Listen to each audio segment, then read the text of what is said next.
Ахмет Байтұрсынұлы атындағы Бином мектебінің дәл жанында екі комнаталы пәтер сатылымға шықты. Астана қаласы, Сарайшық районы.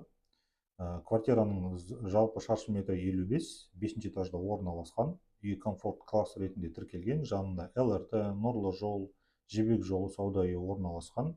Байтұрсынұлы 51 көшесінің бірінші линиясында орналасқан жилой комплекс.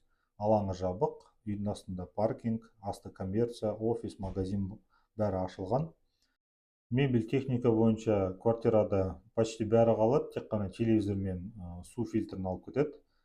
Состояниесі идеальный квартираның, вложение ешқандай керек емес, аурасы жақсы, хозяиндар өздері тұрады, ипотека наличканы қарастырады, бастапқы бағасы 34 миллион 500. Квартира угловой емес, айтылғандай 5-ші этажда, 8 этажды үй, қатты биік үй емес, алаңы жабық, детский игровой площадка, бәрі жақсы істелінген, подъезі современный, лифтісі бар скоростной, современный, подъезі екі жақтан кіруге болады, көшеден де и двордан да. Егер де осы ұсыныс қызықтырып жатса, хабарласыңыздар, көрсетемін.